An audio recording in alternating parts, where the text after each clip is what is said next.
What is up, everyone? It's Mike, or the Roaming Cyclist, or owner of TRC Performance Coaching.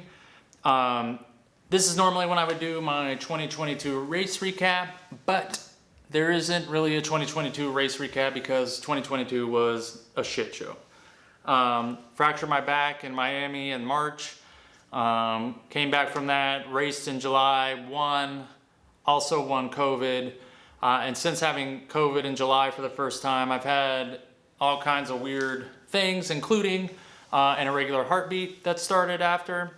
It started about 90 days after, which was interesting. But apparently, you know, in reading, it seems to be pretty common in a lot of people for some reason. And my doctor says he's seen it in a lot of endurance level types as well. He's one too. And so, you know, I don't know. They think it's temporary. I hope it's temporary. It does seem to be getting better each month, but it's interesting to deal with. You know, especially for someone who's so in tune, obviously, with their body, and then, you know, when you feel your heart going a little kooky. You know, mine's obviously reversed because I have a very low resting heart rate, and it allows like these extra beats to happen now. So it's pretty strange feeling. I don't like it, and I hope it goes away. But so 2023, I've started training. I do have a torn meniscus in my left knee. It's pretty torn.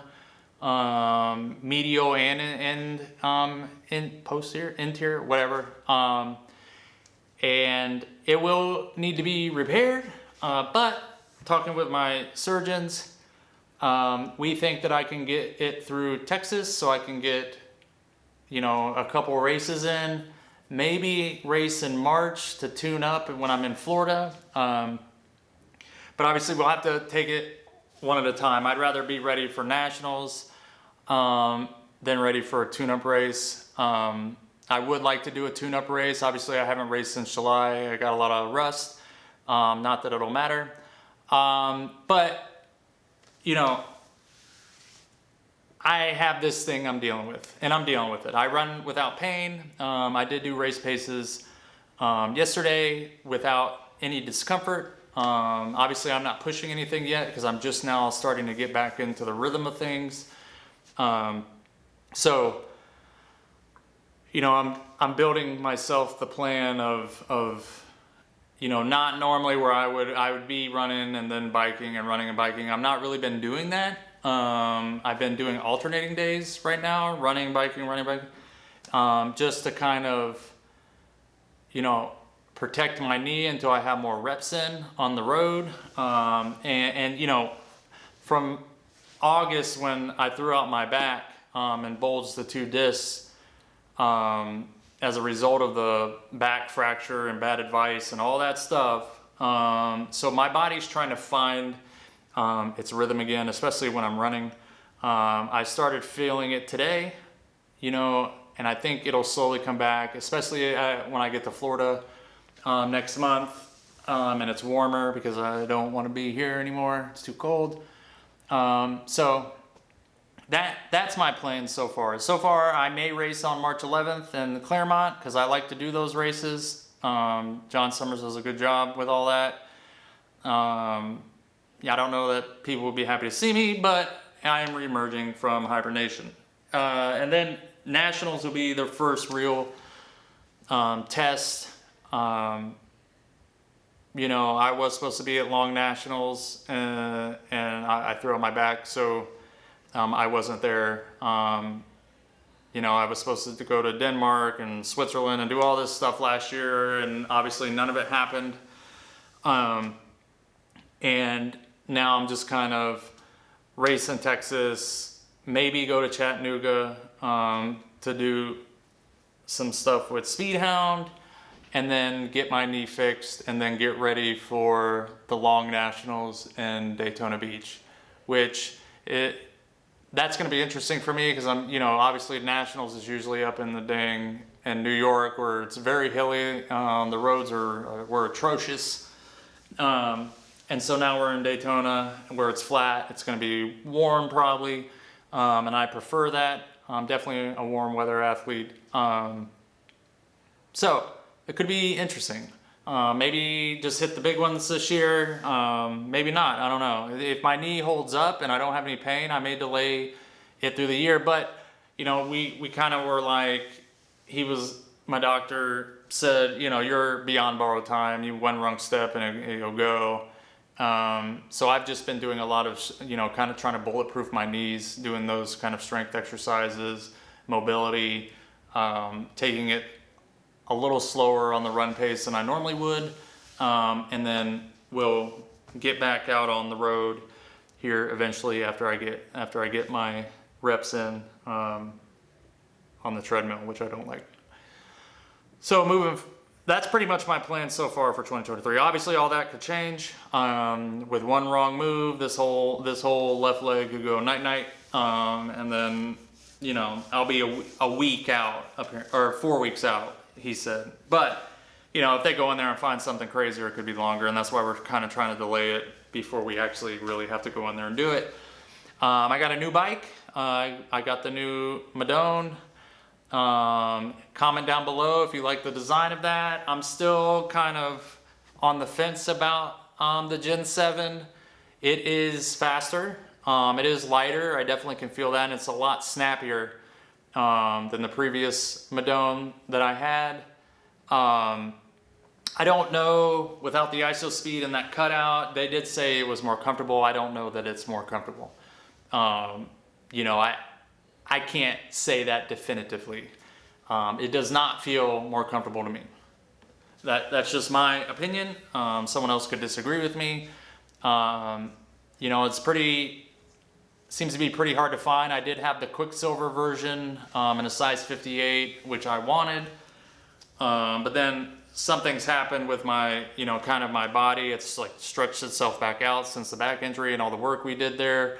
And I'm on a 60 now, so I can get full leg extension, which is interesting. So we had to return that one, and now I have a black one. It's matte. Not crazy about that either, because with matte carbon, you can see everything that happens. So I like that bike. I have to sell also because of that, this Damani here, and I didn't get a lot of use out of it anyways, and so we're gonna swap that out for an Amanda.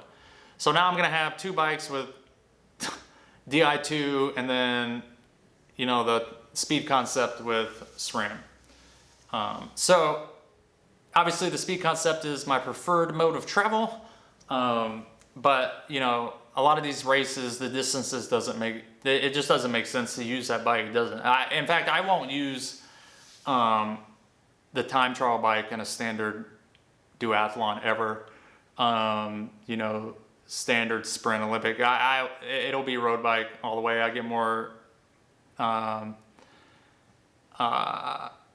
better cornering, obviously, and those sorts of things, and especially in draft legal, I want to be on my road bike. And so those are the three new bikes for this year. Obviously, the Speed Concept was from last year. Raced it once. It did exceptionally well. I came in to that transition ahead of everyone.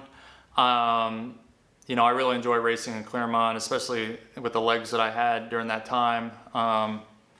But we're searching for that again, and that's the fun about the process, is to get back into things, figure out what's left. There's a lot left, and approach things differently now, with kind of the nagging things that I'm dealing with. Going in 2023, the partnerships or sponsor support is going to be Trek Stafford again, Hammer Nutrition, and Speedhound, Rudy Project, and then obviously, I race under TRC Endurance Racing, which is mine, and that falls under TRC Performance Coaching. And I brought on a lot of great athletes in the past couple months, and they're doing really well. Some of them haven't trained instructor before, and they're doing exceptionally well. Learning that process, and I get messages every day about how good they're feeling and how much better it is than a standard, off-the-shelf plan they got online. And that's the nature of coaching, and having a coach and who's building the plan and adjusting the plan and doing those sorts of things for you, watching you, kicking you in the butt when you need that. But that's the good thing, because those standard plans are, I'm not gonna knock them, but you're just following what it said. That wasn't made for you. So then you get to the race, and you could have a good race, but could you have had a better race? And that's where a coach comes in. And I'm taking on, I got some slots left for triathlon and cycling, and I've been asked to do some run coaching. I have licenses in all of those, and obviously, I'm pretty good at running and cycling, some would say. And so I want to help people get to that level, whether they want to be there or they want to do well in a group ride or whatever they want to do. So all my information will be down below for that. The website is www.trccoaching.com. You can go on there and see, a little bit about me, and then the contact information to contact me to set up a free consult to see if it's something that you want to get started doing.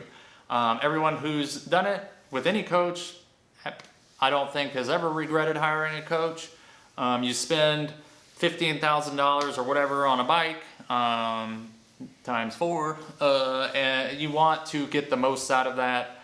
And a coach, whether it's me or anybody else, is going to help you. It's going to help you get there. That's top of the age group in triathlon, if that's your thing. Top of the podium overall, if that's your thing. Higher power on the bike, crit racer, whatever. Just looking to hire a coach if you're frustrated, stuck in a rut, and you're not getting to where you want to go. So that's my ramble about that. So I hope to see everyone in Texas, barring anything that happens from here until there with my knee. That's really the kind of the outlier. Obviously, whatever my heart's doing is gonna do it. Everybody assures me that it's not, anything to be worried about. It'll go away. So here's hoping that it goes away. If you had COVID and you were an athlete and you dealt with a regular heartbeat after, comment down below on if that resolved or if it hasn't resolved, because it's a little freaking. I don't think it's very well known. I mean, I can go on blogs and stuff like that, and I see that people are dealing with it. But I thought I heard Chris Froome mention that he had dealt with it after he had COVID, and there was a couple other folks in the Peloton that dealt with it. So I think it's interesting. I don't know what causes it, but if you've dealt with it, comment down below if you've had issues with it, how you resolved it. They got me taking all kinds of magnesium and potassium, and told me to get moving again. So I don't want this video to be too long, but this will be the first of many as I get back into things. I post most of my stuff on my Instagram at The Roaming Cyclist, and you'll see all my reels and what I'm doing there. Go to Florida hopefully around February 17th for a month. Maybe do a race, do a lot of training. Definitely be on the Coast to Coast trail a lot on my time trial bike, getting the distances back up and time and saddle and stuff. And then I'll just be up and down the trail in Heathrow and all that, Markham Woods, where people normally see me probably speeding, be on the speed limit. Although I've never seen a speed limit, I'm told there's a speed limit. The bike pedals at 17 miles an hour. That's not my fault. Do a higher speed limit. Anyways, that's it for me. All my information will be down below. All the sponsor stuff and discounts and whatnots will be down below as well. I hope everyone has a happy Friday. So far, having a happy New Year. I'm out.